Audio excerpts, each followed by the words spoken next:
Have you ever observed that those who opt to walk alone seem to be the strongest and most grounded people you will ever meet? They have found a truth that most people spend their entire lives avoiding. That solitude can be a haven, that silence can be a haven, and that peace is more valuable than company. This is not because they have been abandoned, that they are antisocial, or that they are broken. Making the decision to stand alone, not out of fear but out of a strong and unwavering sense of self-respect, requires a rare type of courage and quiet strength. While everyone else is chasing connections, diversions, commotion, and praise in an attempt to feel entire, some people are aware that they are already whole. They turn within for connection and cease searching for fulfillment outside. With conviction rather than longing, they gaze into the mirror and declare, "I complete me." Living alone, whether psychologically, emotionally, or even physically, is a release rather than a punishment.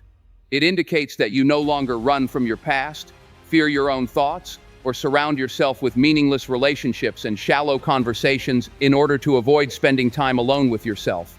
Because you've realized something important. Being alone doesn't make you weaker. On the contrary, it makes you stronger.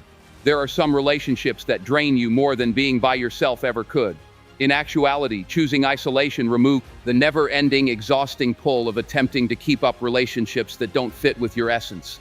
You take back your time, you defend your personal space, and you go about your life without repeatedly seeking permission or sharing your vision with someone who doesn't share your passion. You don't have any chest tension when you wake up every morning. Instead, you prepare yourself for another day of being misinterpreted, ignored, or undervalued. Rather, you rise peacefully. You move clearly. You have a purpose in life. And that is the beginning of your power. Because living alone gives you the freedom to choose how your life develops. No more arguments over where to put the dishes or sacrificing your interests to maintain harmony. You can no longer keep your voice down to avoid conflict. Your room is yours to customize. You get to establish routines that fuel your growth, not slow it down. No justification is required if you choose to begin working at 5 in the morning or take a stroll beneath the stars at midnight. You are allowed to move in time with your own beat. You feel something when you have that much autonomy. It develops discipline, sharpens your thinking, and gives you a sense of power and order that most people never have because they're too busy trying to fit themselves into someone else's mess. When you're alone yourself, you stop responding and begin to create. You begin to pay attention to your own needs and quit controlling the emotions of others. You discover how to react to life with discernment rather than impulsiveness. You start to hear your own voice again, which is possibly the most lovely aspect of it all. With time, your voice becomes quieter. Your truth ceases to be something you stand on and instead becomes something you mumble. You keep making compromises until you hardly recognize the person you've become. However, when you're really alone, you begin to listen, not to the sounds of the outside world, but to your inner wisdom. Your inner compass is restored. Your intuition becomes more acute. You start making choices based on the truth rather than guilt or fear. Being lost is often mistaken for being alone. In actuality, though, those who have traveled the furthest alone are among the most emotionally wealthy, spiritually rooted, and found individuals. They have cried, healed, rebuilt, and risen stronger than before, all by themselves. They have created an authentically grounded life, in which their soul may breathe, not merely survive, but breathe deeply, freely, and unreservedly. You learn to invest in yourself when you live alone. It teaches you that being worthwhile does not need you to be everything to someone else. To be loved, you don't have to shrink, rescue, or fix yourself. As you are already deserving. You finally have the strength to bear your own purpose when you give up attempting to carry the burdens of others. Because true freedom comes from ownership, from standing in your truth even when it's uncomfortable, rather than from running away, from taking control of your ideas, your direction, your peace, and your space. You stop expecting for someone to pick you when you live alone. You understand that you have already selected yourself. And that is more than sufficient. No standing ovation, no applauding, and no background clapping are present. And that's all right. The shift, the internal metamorphosis that occurs when you eventually quit pursuing acceptance and begin choosing alignment, is what you're here for, not the show. Since you no longer require the cacophony to feel alive, you become dangerous to anything that tries to divert, devalue, or define you when you walk alone. You've connected with something more profound, ageless, and indestructible. Therefore, follow your gut if you've ever wanted to leave the commotion or if you've ever felt more like yourself alone than in a group. It's not a sign of weakness if you've ever felt more powerful alone than in the presence of those who didn't see your value. Your soul is calling you home at that moment. You don't have to settle, whispers the voice of transformation. And it all begins in the silence, in the solitude, in the choice to no longer betray yourself in order to feel accepted. This is your time to rise, to regain your power, to stop shrinking, and to begin becoming not someone else's definition of success, but your own highest vision of who you were born to be. In actuality, the most potent thing you can safeguard is tranquility. You never again exchange it for friction once you've found it. You never plead for acceptance. To keep those who weren't supposed to be on your path, you never compromise your truth. You merely move forward alone. This is the manifestation of unbounded motivation. It isn't noisy. It's not ostentatious. This isn't a desperate situation. It has roots. It's still. It is steadfast.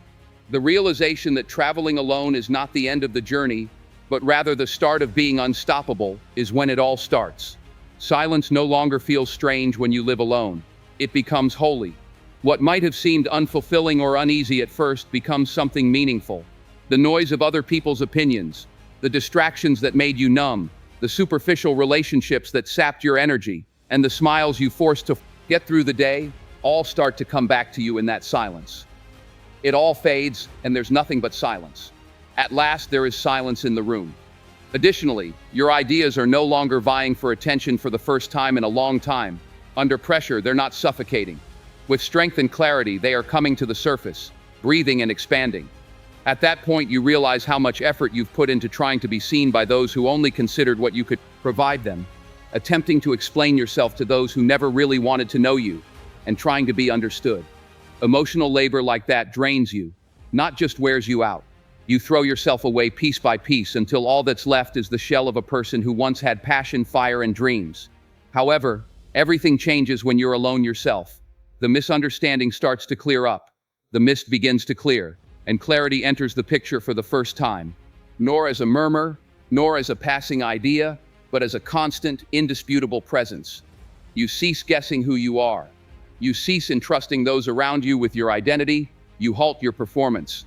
No more keeping the peace by acting as though everything is fine. No more absorbing energy that was never yours to carry, smiling through stress or treading carefully. Nobody is around to misinterpret your quiet. Nobody is transferring their suffering onto you. Truth in you alone. And that has an honesty and beauty that most people never see. Because the static is eliminated when you live alone. It robs life of its essence.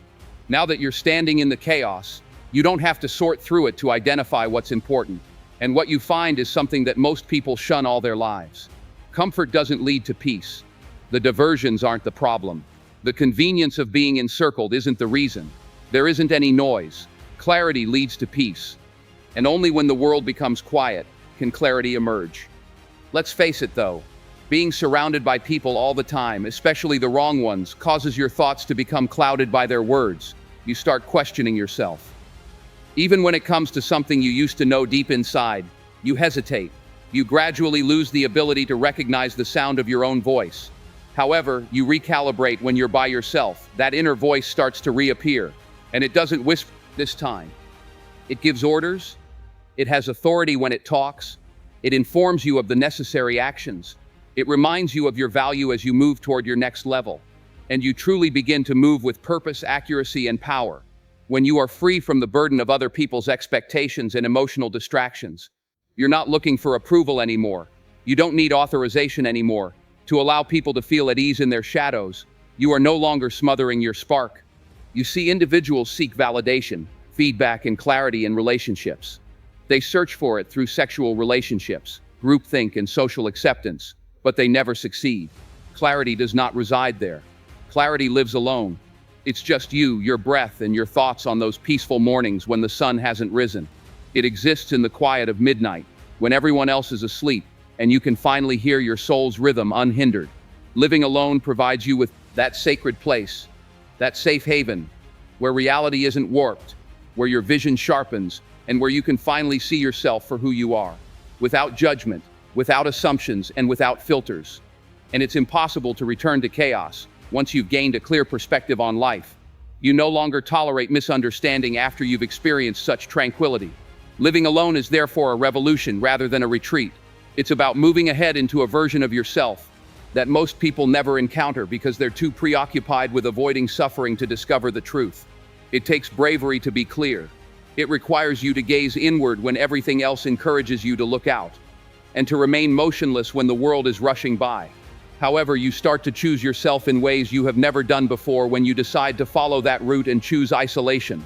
You cease requesting approval to be yourself.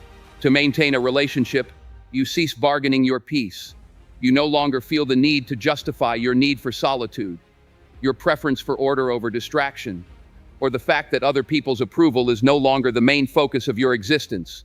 You just live honestly, completely, and openly.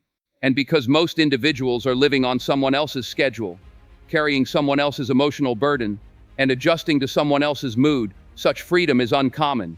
But everything changes when it's just you. When you're ready, you take action. When your soul tells you to, you rise. You take action now, not tomorrow or some other time. There is no need for validation or agreement. The ideal time for you to wake up is 4 a.m. and silently delve into your craft. You succeed. You choose to contemplate under the moonlight or pray in the dark. You don't live your life according to the emotional schedule of others. You're not holding out for comprehension. And you discover something strong within yourself when you live a life of independence and self-governance. In the best way possible, you become dangerous. Because no one can use validation to control you after you've learned to live without it. Chaos cannot entice you after you have experienced tranquility. No one can ever get you to doubt your own truth once you've stood by it. You stop trying to squeeze yourself into spaces that weren't designed with your spirit in mind. You avoid situations where you have to compromise your honesty. In order to prevent people from feeling insecure, you cease to lower your brightness. You start living loudly, proudly, and unapologetically, not just to attract attention, but because you are in alignment with who you are and why you are here. What people never acknowledge is that even the most ideal partnerships can have unnoticeable shackles. You begin to make concessions, initially minor ones. You neglect your morning ritual. You remain silent. You minimize your aspirations. You change your attention from what motivates you to what makes others happy. For their ease, you exchange your fire. You give up your rhythm to meet their demands. That's emotional incarceration masquerading as connection, not love. But you discover something sacred when you're really alone. You gain the ability to make your own decisions every day, not just once. You discover that certain things, including your habits, energy, clarity, and truth, cannot be compromised. You discover that peace is something you can defend, rather than something you have to achieve. And you understand that the goal of being alone was always to cultivate the kind of love that begins within, not to lack it. Because perplexity loses its hold once you find isolation and clarity. Dependency becomes oppressive when you've felt free. No one can ever force you to settle for anything less when you've experienced the strength of pursuing your goals on your own. Without hesitation, you start to move. No hesitating, no shrinking, no lowering of your voice to appease others. You talk without holding back, without considering how it will be interpreted, or whether it will hurt the delicate feelings of those who have never actually listened to you. You begin to recover by being with yourself completely and honestly, without interruption, rather than by running away, numbing, or being patched up by someone else's presence. A rhythm, a divine rhythm that doesn't compete, doesn't hurry, and doesn't have to match anyone else's pace, since it's finally tuned to yours, starts to develop somewhere in that silence. You can stop running someone else's race and stop running in shoes that weren't designed for your road when you're alone. You are no longer drawn into other people's timelines when you live alone. You cease gauging your life by the achievements of others. You no longer seek approval by peering over your shoulder. You choose to lock in instead. You focus on your voice, your progress, and your lane. That's the distinction. You start to have faith in your own speed. When the outside world became too loud, you used to ignore your inner voice, but now you learn to respect it. You follow your intuition without seeking approval, requiring a cosigner, or requiring consensus. You discover aspects of yourself that you were unaware of when you live alone. It serves as a reminder that you are strong, capable, and perceptive, not because someone else told you so, but because you have witnessed for yourself. And if you experience that kind of autonomy and self-generated strength, casual friendship loses its allure. You can easily see it for what it is: fleeting, superficial, and frequently distracting. Additionally, you no longer yearn for things that don't feed you. Since genuine freedom doesn't knock, it doesn't wait for acceptance. A stage is not necessary. Even if no one applauds, it enters the room, takes ownership of its existence, and tells the truth. The tallest, most resilient trees flourish in the forest, distant from the throng, for a deliberate reason. This is due to their deep, silent, undisturbed roots.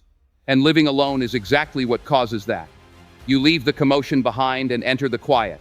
And you develop profoundly, naturally, and strongly in that stillness, rather than merely existing. Regardless of volume, noise only serves to distract. It traps you in cycles that do not advance you, keeping you in reaction mode and pursuing approval. But you eventually confront what you've been avoiding when you take it all away and sit by yourself in a room with nothing but your thoughts and your reflection. You confront the reality, and inside that reality, you confront yourself. That's the start of true growth. Not in the literature, not in the sayings, not in the knowledge of others, but in the silent struggle between your own self and your destiny. Most people avoid silence like that because they are afraid of what it may reveal. However, living alone leaves you with no one to blame, no one to hide behind, and no noise to cover up your suffering. You alone are responsible for your decisions, routines, aspirations, and demons. And you either fail or succeed in that unvarnished, unadulterated reality. And you succeed if you are sincere with yourself, dedicated, and purposeful. Growth like this doesn't seem glamorous. It's not ostentatious. It won't be popular. You live it, not post it. It's not the sort of change that results from public acknowledgement or praise. Being a stable person who doesn't need to flaunt their value because it's evident in their demeanor is the result of calm, steady discipline. Someone who has already met oneself in the dark and didn't flinch, therefore they don't require attention to feel validated. Because you've observed your own reactions in real time, rather than someone else pointing them out, you start to recognize your emotional triggers. Your rhythms become clear to you. You discover your creative peak, your need for solitude, your need for sleep, your vulnerability and your power. You begin aligning and cease performing, and that alignment turns into your solid, stable, and unwavering base. What's the best part? Since it wasn't given to you as a gift, borrowed, or given to you in a time of need, nobody can take it away from you. It was developed through perseverance, acquired in solitude, and fashioned during long, lonely evenings and peaceful mornings when no one else was around. Still, you came. Real power is the kind that cannot be ignored but doesn't require attention. Alone teaches you that growth is about subtracting rather than adding, breaking ties with anything that keeps you playing small, removing the diversions and letting go of the noise.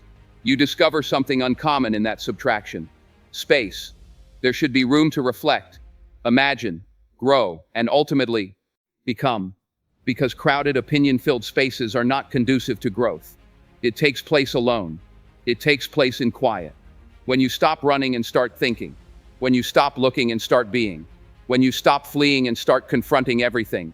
Those are the holy still times. The change takes place there. That's the start of metamorphosis. Your standards are adjusted when you live alone.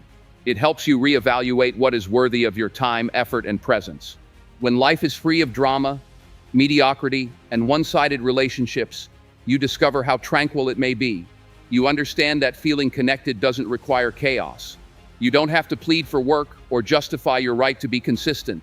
You take complete responsibility for your own tranquility, and you stop settling for crumbs once you experience that type of totality. When someone only contacts you when they are in need, you cease responding to their messages. You give up on people who didn't make room for you. You have already shown your value to yourself. So you stop trying to persuade others of it. When no one else arrived, you did. You made room for your own recovery.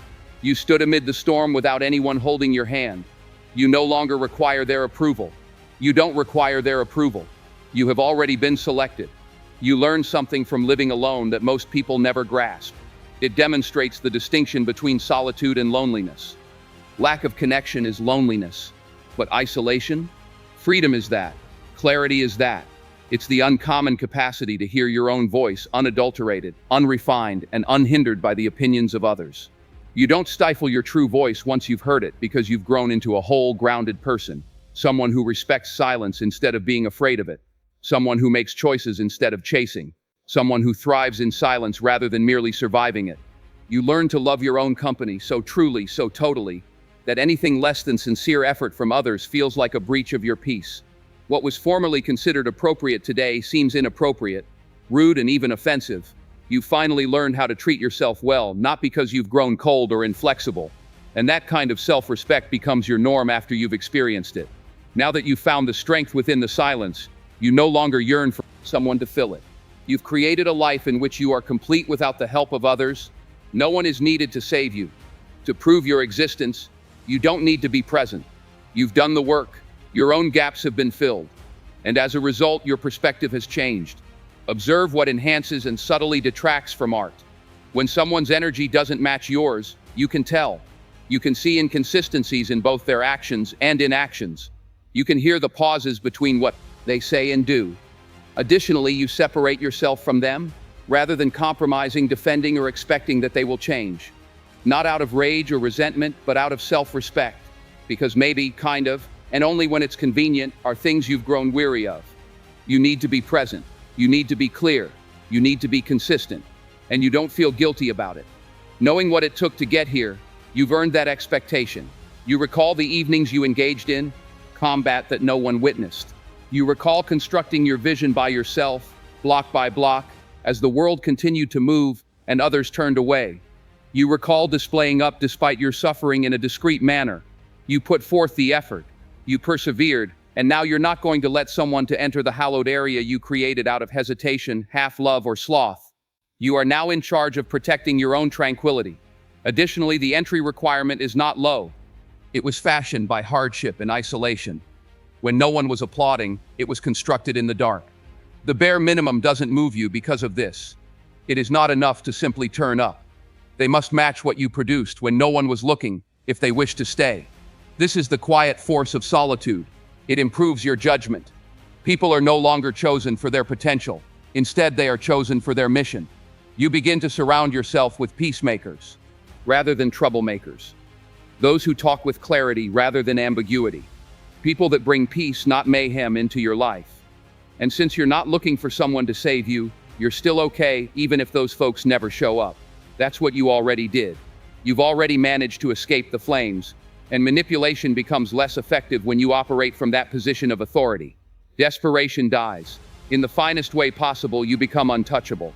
Living alone forces you to confront yourself as well as your expectations of other people. It makes you face the aspects of yourself that relationships frequently conceal. You can't assign blame when no one else is present. You cannot rely on the emotional fortitude of others. Small talk or common habits won't be enough to divert your attention. It's just you, your decisions, your regrets, your thoughts, and your habits. And that quiet turns into the reflection. It turns into the medication. It turns into a location where truth has nowhere to hide. And you're not talking about healing for the first time. It is a part of your life. It's not a crafted post, a hashtag, or a term. It's a way of life. There isn't any noise to mask the wounds when you live alone. There isn't a crowd to entertain. You experience your feelings instantly. Rather than fleeing from your anxieties, you sit with them. You go back to your history to ultimately process it, rather than to remain mired in it. Solemnity and healing are real. It's not comfy. It's real, but it's not glamorous. You discover how to reduce your own nervousness. You identify your triggers by actual experience rather than theory. You turn into your own source of comfort, your own voice of reason, and your own sanctuary. Power is that, because your brokenness can no longer be used against you. Nobody has the power to manipulate your feelings. You've previously survived the fire and emerged unharmed. Healing on its own has a spiritual quality. Applause is not the reason you are performing. Nobody is receiving any progress reports from you. You're working steadily and silently. You should be crying, but you're not. In survival mode, you're pardoning yourself for your errors. People who abandoned you when you most needed them are being released. And you're gradually discovering who you really are, not the version that was shaped by others, the one that has been waiting to emerge behind all the compromise, not one molded by trauma or codependency. You begin to establish practices that safeguard your vitality. You process your feelings rather than dumping them. Instead of blowing up, you journal. You offer up prayers. You practice meditation. You set out a specific time each day to connect with your soul. You start to take an active role in your own recovery. Not simply to get by, but to flourish. In order for the person who eventually enters your life to not be confused. They are entering a house that is stable. A foundation that you established with clarity rather than confusion. You stop repeating patterns as a result. The unhealthy relationships that once drew you in now seem like warning signs. You're tired of chaos, not excited by it anymore. Now dysfunction feels unfamiliar rather than familiar, and you can tell you've matured in that way. You don't put up with things that make you feel lonely. Since you no longer fear your own company, you don't pursue connections at the expense of your dignity. You actually cherish it. You pay tribute to the version of yourself that continued to go without taking shortcuts, stayed while everyone else went, and decided to heal rather than hide. In the most exquisite sense, healing turns perilous at that point, because your value is now unquestionable and not something you hope other people will notice. In the silence, you discovered it. You created it amid the silence. You wisely guarded it. Living alone rewired you, not just helped you heal. You were redefined by it. You were exposed. Peace is now something you protect rather than something you wish for. You no longer give it away out of convenience or social acceptance, because you know how much it costs to find it. You fiercely defend it and won't part with it for anything that doesn't fit. One of the greatest forms of freedom is living alone. There are no concessions, no justifications, and no sentimental discussions. You have complete control over your life, including when you get up, how you spend your time, and how much energy you let in. That type of independence is uncommon, genuine, and potent. Because living alone makes you more than just find peace, you become it. Something significant starts to occur despite the constant pressures, emotional concessions, and negotiations that accompany a relationship, in ways you never even knew were possible. You begin to take back your life. You open previously closed doors because you were unaware that you held the key, not because someone locked them. Do you want to travel on a whim and wake up in a different location because your spirit told you to? Yes, you can. Want to start a passion project or take up a new pastime that excites you without anyone doubting the time, effort, or motivation? There is nothing stopping you. Do you want to sleep in until noon because your body feels safe enough to rest? Or stay up until sunrise working on your dream? Nobody will blame you for it. Freedom is that. However, it is not the type of freedom that is discussed in short sound bites or highlight reels. This isn't careless, uncaring freedom to do as you like. Something more profound and holy is involved. This is the liberty to live genuinely, to get up each day without a mask, and to cease reducing, altering oneself in order to conform to the comfort zone of others. It's simple to get caught up in the tendency to compromise in order to maintain harmony in relationships, especially healthy ones. Your dreams that seem too huge or inconvenient, the loud bits of your laughter, and the odd corners of your curiosity are all hidden away. You learn to make concessions on aspects of yourself as well as plans. Sometimes you feel compelled to, but not necessarily because you want to. All of that stress is eliminated when you live alone. No longer is there a performance. You aren't attempting to be agreeable. Your personality is not something you are bargaining. Completely, freely, and unashamedly, you are who you are. All the flaws, peculiarities, and inquiries, and that's a silent release, a relief you weren't even aware you were holding your breath. You begin to be the most honest and unvarnished version of yourself. By doing this, you start to have complete and deep trust in yourself, and no longer require assistance. You take charge of your own vessel. You follow your inner voice rather than merely listening to it. You trust your instincts. You create your own code and your own compass. And classrooms don't teach that type of self-confidence. It isn't taken from a book. It's acquired via silence, seclusion, and repeatedly putting yourself first. At that point, confidence begins to blossom. No relationship can give you that strength. It's the quiet, grounded sort that says, "I've got me," not the noisy, performing kind. Only when you are alone can it be built. Gaining the ability to support yourself, celebrate your successes, and accept your setbacks without losing your mind. Because there is a cost to the independence of living alone. It entails accountability. It requires you to take full responsibility for your life, including your joy, sadness, disappointment, and happiness. There is no emotional safety net or backup to fall back on or rely on. You are your own best friend. And even though that pressure might occasionally feel oppressive, it also creates something remarkable. You start to realize that the decisions you make on a daily basis directly affect your life. And everything changes after you realize it. You give up waiting for help. Now that you know it's all your fault, you give up hoping someone will step in and fix what you've ignored. And you aspire to that rather than fear it. That's the gift of being alone. It makes your power visible through ownership rather than seclusion. This has nothing to do with loneliness. It has nothing to do with detachment or seclusion. It has to do with power. the freedom to life how you choose.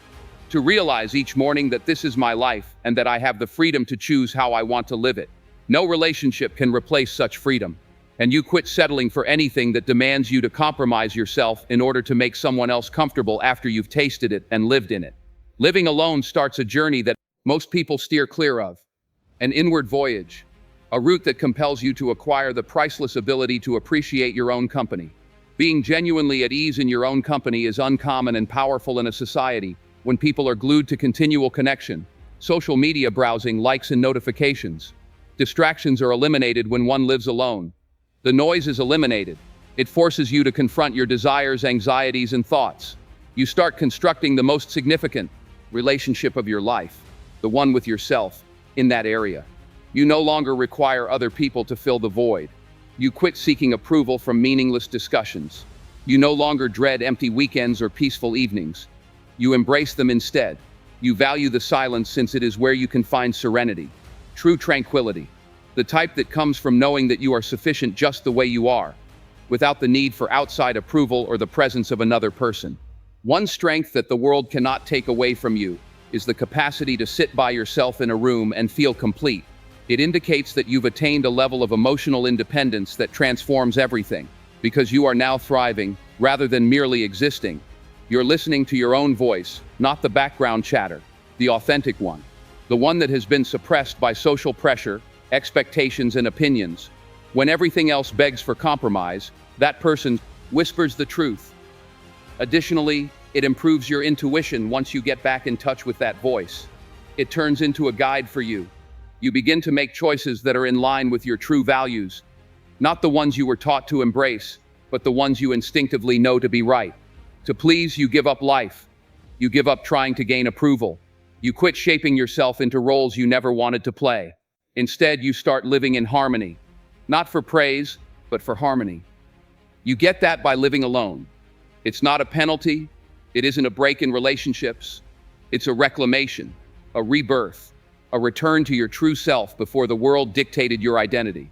Reaction is no longer your way of life. Creation is where you reside, the interior of the world. Furthermore, they aren't making you whole when it comes time to let someone else in. They're joining you in peace, on your terms and at your own pace. This type of clarity, the kind that blossoms in alone and rises from silence, beyond the advantages of living alone, it turns into the very cornerstone that a new existence is constructed on. A life based on truth, not performance, self-respect, not people-pleasing, and intention, not reaction. The serene assurance that enables you to make decisions without hesitation, move without uncertainty, and live without continuously questioning your every move is known as clarity. It shows what counts, and equally crucially, what didn't. It lets you know which boundaries to set, which patterns to break, and which paths are worthy of your attention. When you have that kind of understanding, you begin to create peace rather than seek it. What drives that production? Your connection to yourself. Something changes within you when you start to genuinely enjoy your own company. You're not merely wasting time between diversions anymore. You're making a deep, thoughtful, consistent, and inquisitive connection with oneself. You begin to treat yourself as someone who is worthy of being present, rather than as an afterthought. You gain the ability to be patient with your own process. You start to treat yourself with the same grace that you generously extended to others. You begin speaking to yourself in the kind of gentle, honest, shameless manner that you have always desired people had spoken to you. You begin to pay attention to your needs. Instead of criticizing oneself, you reply to yourself with love. You turn into your own haven. You come to the realization that you have been waiting for someone else to totally select you, love you, and understand you for years. You are now learning to give yourself what no one else ever did, despite everything. And that's emancipation, not selfishness. It's a reunion with oneself. Furthermore, such self-respect is unavoidable. You start treating your body, your time, your energy, and your dreams with a sort of sacred duty. You can no longer put up with anything that disturbs your tranquility. You no longer justify disorder under the pretext of connection. You give up trying to get approval from those who are incapable of validating themselves. The reality is that living alone alters your perspective on the world, considering that you are no longer reliant on others to define you, to keep other people comfortable. You're not sacrificing your dreams. You're not changing who you are to suit someone else.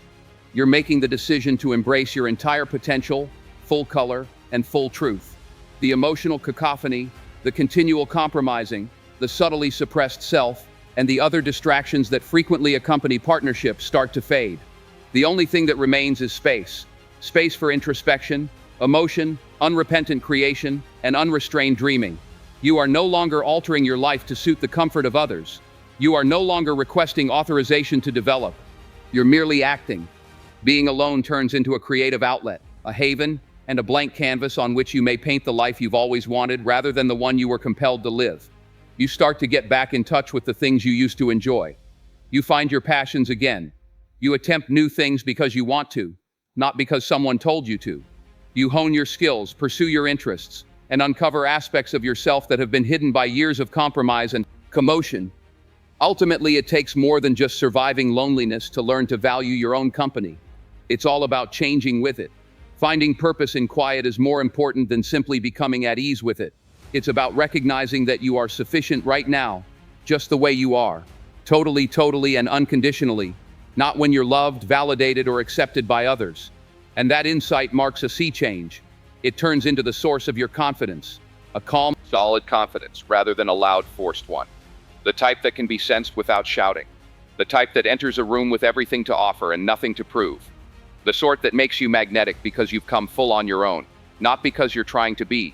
Because most individuals have never had to rely on themselves in this way. You unlock a degree of emotional maturity that they never achieve. You develop emotional independence. You are no longer defined by people. But that doesn't mean you don't need them. Fear isn't the reason you're reaching for connection. You're not sacrificing yourself to make yourself feel less isolated. You've come to realize that your presence is valuable, not just sufficient. You pay greater attention to yourself. You move differently, with greater confidence and purpose. Instead of making decisions out of anxiousness, you do so out of alignment. You live more deliberately and at a slower pace. You now just pursue what speaks to your soul and no longer run after everything that glitters. Because you now understand the distinction between present and performance, between genuine affection and fleeting attention, and between noise and resonance. Additionally, if you've ever felt torn between the sounds of the outside world and the murmurs of your own heart, between the need to connect and the want to withdraw, know that learning to live alone is not a sign of loneliness, but rather of empowerment. It is the pinnacle of self-respect.